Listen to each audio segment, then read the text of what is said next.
আলহামদুলিল্লাহ।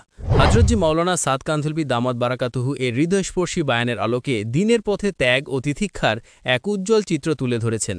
আজকের এই বায়ানে হযরতজি মাওলানা সাদ কান্ধলভি দামাত বারাকাতুহু আমাদের এক গভীর সত্যের দিকে তাক করিয়ে দিয়েছেন। আল্লাহ তাআলা প্রতিটি মানুষকে, প্রতিটি জাতিকে এক নির্দিষ্ট সময় পর্যন্ত সুযোগ দেন, যেন সে নিজের অন্তর থেকে জেগে ওঠে, নিজের ভুল বুঝে নেয় আর আল্লাহ দিকে ফিরে আসে। হযরতজি বলেন, যদি আল্লাহ তাআলা মানুষের প্রতিটি জুলুমের বদলা সঙ্গে সঙ্গেই দিতেন, তবে এই পৃথিবীতে কোনো প্রাণীই বেঁচে থাকত না। কিন্তু আল্লাহ দয়া, তিনি সময় দেন, সতর্ক হওয়ার সুযোগ দেন, আর যখন সেই সময় শেষ হয়ে যায় তখন আর ফেরার কোনো সুযোগ থাকে না। এই বায়ানে হযরতজি আমাদের বোঝাচ্ছেন, এই সময়টা চিনে নিতে হবে, নিজের আমল ঠিক করতে হবে, কারণ আল্লাহ দেয়া সুযোগই আসল নিয়ামত। হযরতজি আরও বলেন, সেই সময় জাহিলিয়াত, যারা দিনের নামে বিভেদ সৃষ্টি করে, সুন্নাতকে দূরে ঠেলে দেয়, তাদের জন্য আজকের আলোচনা, যা আমাদের অন্তরে নাড়া দেয়। দিনের পথে চলতে গেলে ত্যাগ ও তিতিক্ষার চরম সীমায় পৌঁছাতে হয়, কারণ সাহায্য আসে বিপদের গভীরতা থেকে। আসুন সেই আলো ঝলমলে দিনের কথা স্মরণ করি, যখন একজন সাহাবী নিজের আবেগ বিসর্জন দিয়ে আল্লাহর হুকুমকে প্রাধান্য দিয়েছিলেন। কিভাবে তিনি কঠিন পরিস্থিতিতেও অবিচল ছিলেন, আর কিভাবে আল্লাহ তাআলা তার জন্য সহজ পথ তৈরি করেছিলেন। এখন শুনব হযরতজি মাওলানা সাদ কান্ধলভি দামাত বারাকাতুহু এর বাংলা অনুবাদ। শুনি হযরতজি কি বলেছেন। এই সময়ের জাহেল লোকেরা সাধারণভাবে মুসলমানদের জন্য এই ধারণা তৈরি করেছে যে ফরজগুলোর চেয়ে সুন্নতের কোনো গুরুত্ব নেই। তাই যদি কোনো ব্যক্তি পোশাক বা খাওয়া দাওয়ার ক্ষেত্রে সুন্নত পরিপন্থী কোনো কাজ করে, তবে এক্ষেত্রে কোনো কঠোরতা করা উচিত নয়, কারণ এটা এমন কোনো গুরুত্বপূর্ণ বিষয় নয়। চিন্তা করুন, যে ব্যক্তি সমাজের দিনকে ত্যাগ করছে, সে তার ঈমানের একটা অংশ নষ্ট করছে।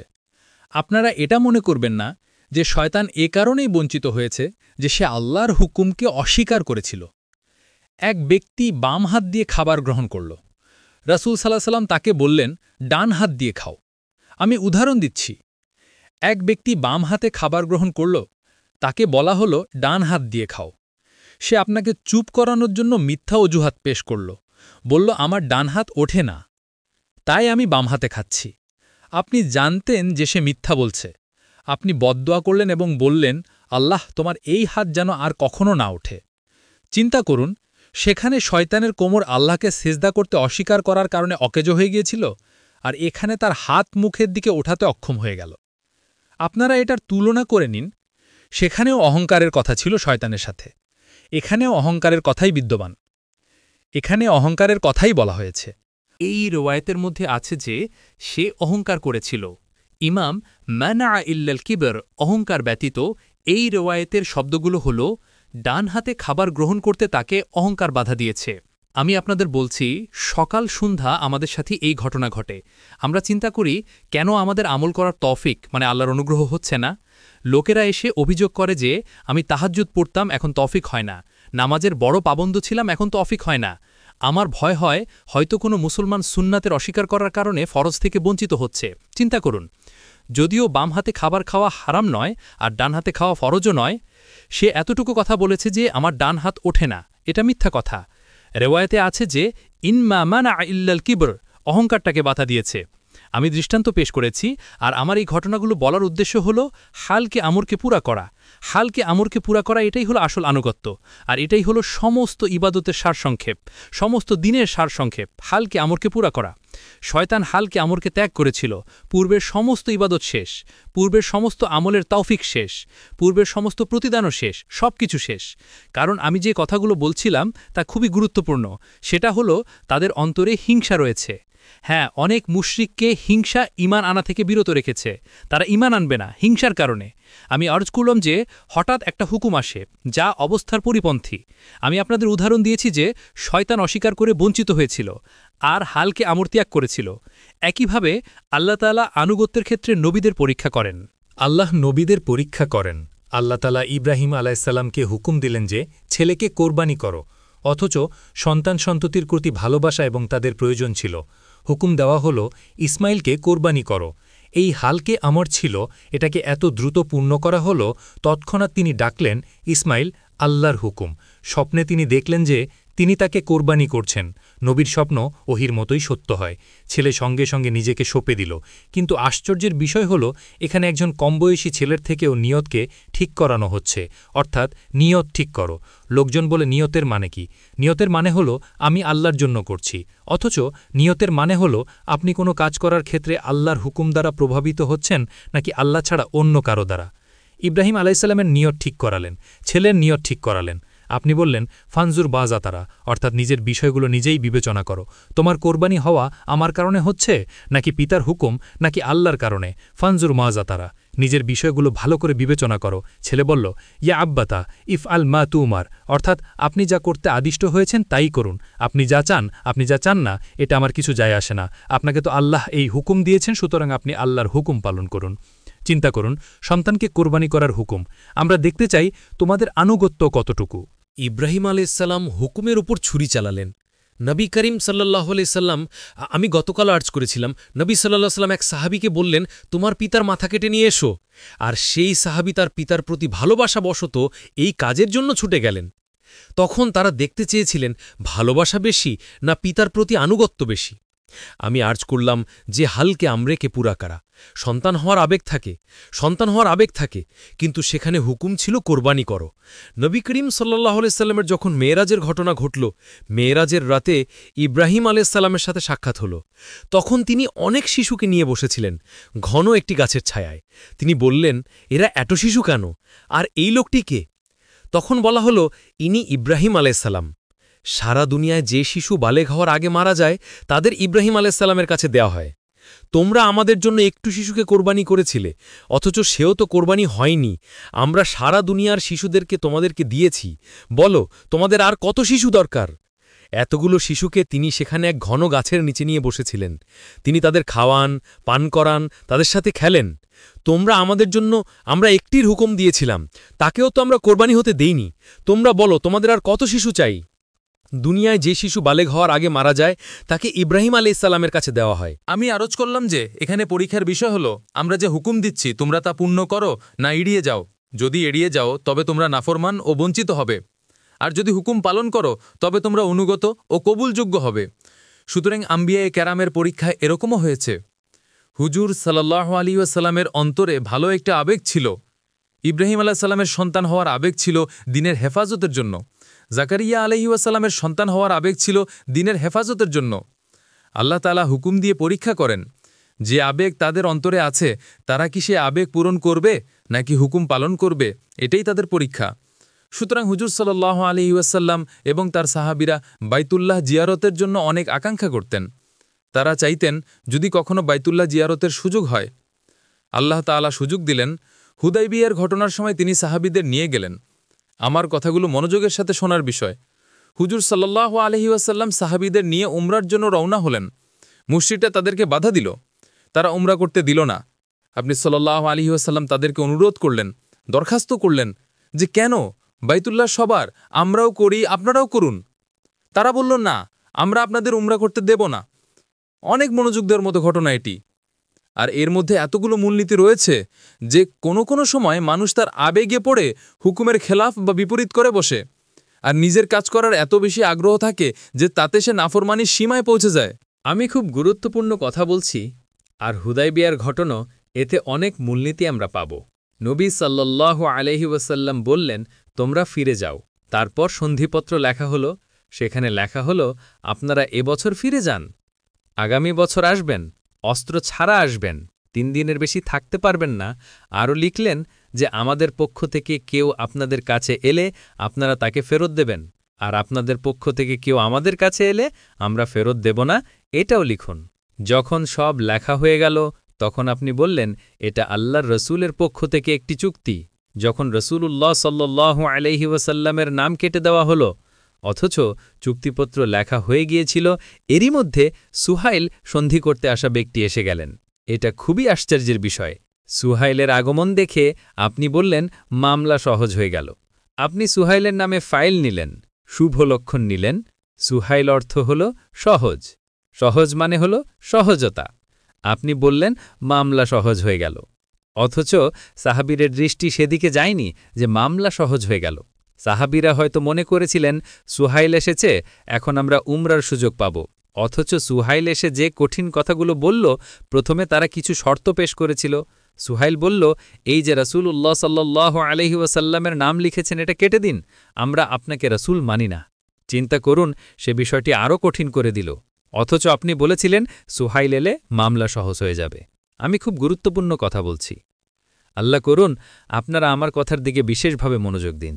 আমি প্রায়ই বলি, যারা দিনের ওপর অবিচল থেকে বাতিলের পক্ষ থেকে আসা বিপদাপদগুলো নীরবে সহ্য করে, আল্লাহ তাআলা তাদের জন্য সহজতা সৃষ্টি করেন।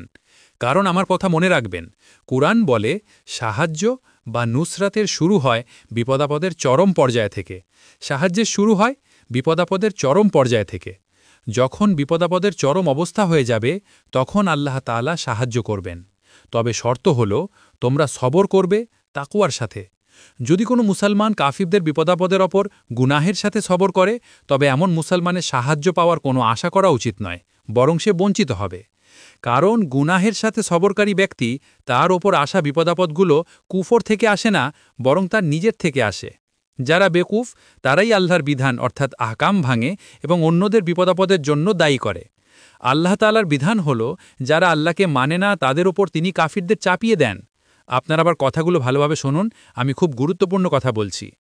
وَلَقَدْ كُذِّبَتْ رُسُلٌ مِّن قَبْلِكَ فَصَبَرُوا عَلَى مَا كُذِّبُوا وَأُوذُوا حَتَّى أَتَاهُمْ نَصْرُنَا। অতীতে রাসূলগণকে অস্বীকার করা হয়েছিল, অতঃপর তারা মিথ্যা প্রতিপন্ন হয়েছিল এবং নিপীড়িত হয়েছিল, এমনকি আমার সাহায্য তাদের নিকট এসেছিল। যেহেতু যখনই বিপদ চূড়ান্ত পর্যায়ে পৌঁছে, তখনই আল্লাহর পক্ষ থেকে সাহায্যের ঘোষণা আসে। আপনি বলেছিলেন সোহেল আসছে, তাহলে সব সহজ হয়ে যাবে। পরে তিনি বললেন, ইয়া রাসূলাল্লাহ, আমরা তো আপনার নাম কাটতে পারবো না। তিনি বলেছেন, দেখো, বাহ্যিকভাবে মনে হচ্ছে সব সহজ হয়ে যাবে, কিন্তু প্রকৃতপক্ষে কঠিন হয়েছে, আর এই কঠিন কাজটি তারাই করেছে। এরপর তিনি বললেন, এখন সহজ হয়ে যাবে। সহজ হওয়ার মানে এই নয় যে আমরা উমরা করার সুযোগ পাব। এগুলি তাদের কষ্ট দেওয়ার চরম পর্যায় পর্যন্ত পৌঁছে গিয়েছিল। আপনারা যা করতে চান করুন, তোমাদের ওপর আল্লাহ তাআলা সাহায্যের আগমন পর্যন্ত ঈমানদারদের জন্য অপেক্ষা করতে হবে। সুতরাং সাহাবীরা বলেছিলেন, আমরা তো রাসূলুল্লাহর নাম কাটতে পারব না, আপনারা আমাদের হাতে দিন, আমরা কেটে দিচ্ছি। তখন তিনি নিজের হাতে নিয়ে রাসূলুল্লাহ শব্দটা কেটে দিলেন। কারণ আপনি মানেন বা না মানেন, তাতে কিচ্ছু যায় আসে না। রাসূল তো তার রাসূল হওয়ার কারণেই রাসূল। আপনার মানার ওপর তার রাসূল হওয়া নির্ভর করে না, রাসূল তো রাসূলই। আপনার মানার ওপর তার রেসালত মানে নবুয়ত নির্ভরশীল নয়। সুতরাং আপনি নাম কেটে দিলেন, পরে বললেন, ঠিক আছে, তোমরা বলছো কাটো, তাই কাটলাম। যখন আশ্চর্যের বিষয় আমি আপনাদের মাঝে প্রায়ই আলোচনা করি, হুজুর সাল্লাল্লাহু আলাইহি সাল্লামের মনে খুবই কষ্ট হল সুহাইলের কারণে। সুহাইল আল্লাহর রসুলের নাম কাটিয়েছে, আর আমি সিদ্ধান্ত নিয়েছি আমি সুহাইলের সামনের দাঁতগুলো ভেঙে দেব, উপরের এবং নিচের, যেন সে আর কথা বলতে না পারে, তার মুখ থেকে যেন কোনো শব্দ না বের হয়, আর তার কথা যেন কেউ বুঝতে না পারে। আমাকে তার দাঁত ভাঙতে হবে। সে কিভাবে বলল, আল্লাহর রাসূলের নাম কাটো, আমাকে তার দাঁত ভাঙতে হবে। সুতরাং আমি এখনই সিদ্ধান্ত নিয়েছি, যখনই সুযোগ হবে আমি তার দাঁত ভাঙব। আল্লাহর শানে সুহাইল বদরে বন্দী হয়ে এসেছিল।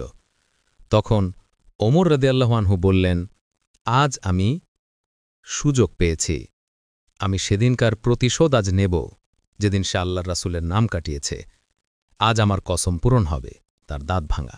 লোকেরা এসে ওমর রাদিয়াল্লাহু আনহুকে বলল, আপনি কেন ওমর, আপনি কেন? তখন ওমর রাদিয়াল্লাহু আনহু বললেন, রাসূলুল্লাহ সাল্লাল্লাহু আলাইহি ওয়াসাল্লামের ব্যাপারে সে এই কথা বলেছে, সে এটা করিয়েছে। আমি তো কতদিন ধরে মনে মনে চাচ্ছি। আজ সে বন্দী হয়ে এসেছে বদরের কয়েদিদের মধ্যে, সুতরাং আমাকে তার দাঁত ভাঙতে হবে। আমি আপনাদের খুব গুরুত্বপূর্ণ কথা বলছি, দায়ীর দৃষ্টি সবসময় ফলাফলের দিকে থাকে। আপনি বললেন, ওমর, তোমরা তার দাঁত ভেঙো না, কারণ যদি তুমি তার দাঁত ভেঙে দাও, তবে সে ভালোভাবে কথা বলতে পারবে না, আর ভালোভাবে কথা বলতে না পারলে আল্লাহ তার থেকে কাজ কিভাবে নেবেন? আল্লাহ তাআলা সুহেল থেকে আমার ওয়াফাতের পর এমন একটি কথা বলাবেন যা মুসলমানদের মুরতাদ হওয়া থেকে বাঁচাবে। আমি আপনাদের বলছি, প্রতিশোধ এমন একটি রোগ যা বড় বড় ভালো গুণগুলো নষ্ট করে দেয়। আপনি প্রতিশোধ নিলেন না, যিনি বিষ প্রয়োগ করতে চেয়েছিল তাকে মাফ করলেন, যিনি জাদু করেছিলেন তাকেও মাফ করলেন, যিনি হত্যার উদ্দেশ্যে এসেছিলেন, সামনে বসে আছেন ওমর ইবনে ওয়াহাব, আপনি তার সাথে এমনভাবে কথা বলছেন যেন তারা বন্ধু। এখানে প্রতিশোধ নেওয়ার কোনো প্রশ্নই আসে না। মাগরেসের কথা আপনারা শুনছেন, কেন মাগরিব? এখন কথা হলো, এটাই হলো ঘটনা। দেখুন, সে এই করেছে, সেই করেছে, আর আমি যদি আজ আমার রাগ তার উপর ঝাড়তে চাই, তাহলে আপনি বলছেন না, একজন মুশরিকের থেকে আল্লাহ কি কাজ নেবেন? মুশরিক থেকে? আল্লাহু আকবার। সুহেল ঈমান আনলেন। রাসূলুল্লাহ সাল্লাল্লাহু আলাইহি ওয়াসাল্লামের ওয়াফাতের পর যে মুরতাদের ফিতনা ছড়িয়েছিল, আর মক্কার মুসলমানরা মুরতাদ হতে শুরু করল এবং তারা ক্ষতিগ্রস্ত হল। মুসাইলামাতুল কাজ্জাবের দিকে যেতে লাগল তার হাতে ইসলাম গ্রহণ করার জন্য। তখন মক্কার আমির শাসক বললেন, সুহাইল, আমার তো কোনো সাহস নেই, আমার তো মাথা কাজ করছে না। আল্লাহর রাসূলের ওফাতের মৃত্যুর শোক আমার জন্য অনেক বেশি। তখন সুহাইল বললেন, আপনি এমন করুন, আপনি আমার সাথে বসুন, আমি বয়ান করব। সুহাইল সেই কথাগুলো বয়ান করলেন যা আবু বকর সিদ্দিক রাদিয়াল্লাহু আনহুর সাথে মদিনাতে ছিলেন। সেই কথাগুলো সুহাইল মক্কার মিম্বার থেকে বয়ান করলেন, আর তার বয়ানের কারণে সেই সময়ের মক্কা মুকাররমার মুসলমানরা মুসলমান হিসেবেই থেকে গেলেন, মুরতাদ হওয়া থেকে বেঁচে গেলেন। আপনি এই কথা বলেছিলেন, আমি আপনাদের জানাচ্ছি ইতিহাস, কবে কি কথা পূর্ণতা পেল। সুতরাং আমি আরজ করলাম যে মানুষের মধ্যে একটা আবেগ থাকে, সেই আবেগকে হুকুমের উপর কোরবানি করা আনুগত্য, আবেগ পূরণ করা হুকুমের খেলাফ না ফরমানি। খুব সহজ কথা। সুতরাং হুদাইবিয়াতে আপনি তাদের কথা মেনে নিলেন। ওমর রাদিয়াল্লাহু আনহু গিয়ে বললেন, ভাই, এটা কি হক নয়? এটা কি আল্লাহর ওয়াদা নয়? বাইতুল্লাহ কি সবার নয়? কারণ ওমর রাদিয়াল্লাহু আনহুকে বললেন, দেখো ওমর, আল্লাহর রাসূলই তো বলছেন আমাদের এটা করতে হবে। মুশরিকরা কি বলছে, কি করছে, এতে আমাদের কি আসে যায়? যখন আল্লাহ নবী বলে দিয়েছেন তোমরা ওমরা ছেড়ে ফিরে চলো, তাহলে আমাদের ফিরতেই হবে। দেখুন, হুজুর সাল্লাল্লাহু আলাইহি ওয়াসাল্লাম তার মাথা মুন্ডন করলেন, আপনার সাহাবীরা আপনাকে দেখে মাথা মুন্ডন করতে শুরু করলেন। কিছু লোক এমন ছিল যাদের অন্তরে এই ধারণা ছিল যেন হয়তো অনুমতি পাওয়া যাবে, তারা হয়তো অপেক্ষা করছিল, হয়তো তাদের প্রতি দয়া করা হবে। মাথা মুন্ডন করার পর হয়তো তারা বলবেন, ঠিক আছে, তোমরা ফিরে যাও, ওমরা করে নাও। কিছু লোকের অন্তরে কেবল ওমরার আকাঙ্ক্ষা ছিল। নবীজির সিদ্ধান্তের পর চিন্তা করুন, হুজুর সাল্লাল্লাহু আলাইহি ওয়াসাল্লাম তাদের জন্য দোয়ায়ে মাগফিরাত করেননি? আপনি 3 বার তাদের জন্য দোয়ায়ে মাগফিরাত করেছেন। আল্লাহ, যারা মাথা মুন্ডন করেছে তাদের ক্ষমা করুন, যারা চুল কাটিয়েছে তাদের ক্ষমা করুন, যারা চুল কাটিয়েছে তাদের ক্ষমা করুন, যারা মাথা মুন্ডন করছিল তাদের জন্য 3 বার দোয়ায়ে মাগফিরাত করেছেন। আর যারা চুল ছোট করেছে, কেন ছোট করেছে? কেবল কাফেরদের দেখানোর জন্যে।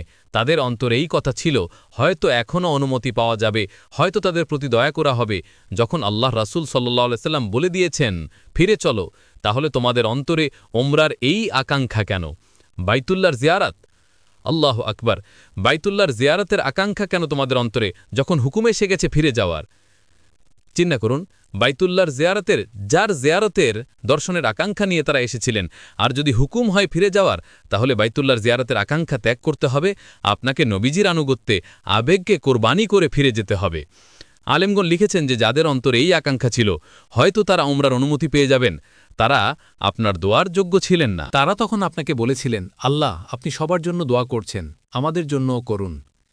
তাদের কথায় আপনি একবার তাদের জন্য দোয়া করেছেন, আল্লাহ, আপনি তাদেরকে ক্ষমা করে দিন। কিন্তু যারা পূর্ণ আনুগত্য করেছে, যারা কথা পুরোপুরি মেনেছে, তাদের জন্য কোনো চাওয়া ছাড়াই 3 বার মাগফিরাতের দোয়া করা হয়েছে। আমি আর্জ করলাম যে এটি ওমরার একটি আবেগ ছিল। সাহাবীরা তা উৎসর্গ করলেন। তারা ফিরেও যাননি যে বিজয়ের আয়াত নাজিল হল। হজরত ওমর এত বেশি ভয় পেয়ে গেলেন নিজের কথার উপর অটল থেকে, কারণ আমি সত্যিই আপনাদের বলছি, যারা নিজের কথায় অটল থাকে তাদের ভয় পাওয়া উচিত। যারা নিজের কথায় অটল থাকে তাদের ভয় পাওয়া উচিত। হজরত ওমর এই উম্মতের ইলহামপ্রাপ্ত। হজরত ওমরের বিষয়ে ফেরেশতা কথা বলতেন, সব কিছু ঠিক আছে, কিন্তু এখানে হজরত ওমরের আবেগ নবীজির সিদ্ধান্তের খেলাফ ওমরা করার ব্যাপারে। হজরত ওমর এত বেশি ভয় পেলেন যে তিনি তার সাওয়ারি নিয়ে সঙ্গীদের থেকে আলাদা হয়ে গেলেন। বললেন, আমার অভিমত আপনার সিদ্ধান্তের বিরুদ্ধে যাচ্ছিল, এখন আপনাদের উপর আয়াত নাজিল হচ্ছে, হয়তো এই সব আয়াত আমার বিরুদ্ধে নাজিল হবে। হজরত ওমর তার সাওয়ারি নিয়ে সঙ্গীদের থেকে আলাদা হয়ে গেলেন, যেন হজরত ওমরের উপর কোনো আযাব বা শাস্তি আসলে তা যেন অন্যদের উপর না আসে। হজরত ওমর রাদিয়াল্লাহু ওমরা করার আকাঙ্ক্ষায় নিজের মতের উপর অটল ছিলেন, যেন আমাদের ওমরা করা উচিত। যখন তার উপর ওহী এলো, তখন তিনি বললেন, ওমরকে ডাকো। ওমর কোথায়? হজরত ওমর, তার মধ্যে গভীর আত্মনিয়ন্ত্রণ ছিল। আপনি বললেন, ওমর, তোমরা তো ওমরার চেষ্টা করছিলে, আল্লাহ তো মক্কাকে আমাদের জন্য সবসময়ের জন্য দিয়ে দিয়েছেন। এই আয়াত তখন নাজিল হল, তোমরা আবেগ উৎসর্গ করেছ হুকুমের ওপর, তোমরা আবেগ উৎসর্গ করেছ হুকুমের ওপর, আর বিপদ আপদে ধৈর্য ধারণ করেছ। আল্লাহ তাআলা আমাদের জন্য মক্কাকে সবসময়ের জন্য দিয়ে দিলেন, যেন এরপর থেকে আপনাকে বাধালানকারীরা এখানে প্রবেশ করতে না পারে। আমাদের জন্য তিনি চিরকালের জন্য পথ বন্ধ করে দিলেন। আমার প্রিয় ভাই দোস্ত, আমার আল্লাহ আমাদের সবাইকে সময় দিয়েছেন। এটা তার দয়া, যেন আমরা ভুল বুঝতে পারি, ফিরে আসতে পারি। এই সময়টা শেষ হওয়ার আগে নিজের আমল ঠিক করে নিই, নিজের রবের দিকে ফিরে যাই। কারণ যখন আল্লাহর নির্ধারিত সময় এসে যাবে, তখন আর না তওবার দরজা খোলা থাকবে, না ফেরার কোনো সুযোগ থাকবে। আল্লাহ বলেন, ফাইজা জাআ আজালুহুম লা ইয়াস্তাখিরুনা সাআতাও ওয়ালা ইয়াস্তাকদিমুন। যখন তাদের নির্ধারিত সময় উপস্থিত হয়, তখন তারা না এক মুহূর্ত পেছাতে পারে, না এগোতে পারে। আল্লাহুম্মা আসলিহ কুলুবানা ওয়ারজুকনা তাওবাতান নসুহা ওয়াজআলনা মিনাল আইদিনা ইলাইকা ক্বাবলাল মাউতি। হে আল্লাহ, আমাদের অন্তরগুলোকে সংস্কার করে দিন, আমাদেরকে খাঁটি তওবার তৌফিক দিন, আর মৃত্যুর আগে আমাদেরকে আপনার দিকে ফিরে আসার সৌভাগ্য দিন। আল্লাহর দয়া সীমাহীন, কিন্তু সময় সীমিত। তাই আজই ফিরে আসুন আপনার রবের দিকে, কারণ আজই হয়তো আমাদের শেষ সুযোগ। আল্লাহ আমাদিকে দিনের জন্যে কবুল ফরমান। আমিন। ভিডিওটি ভালো লাগলে শেয়ার করে দিলে ভালো হয়। জাযাকুমুল্লাহ খায়ের।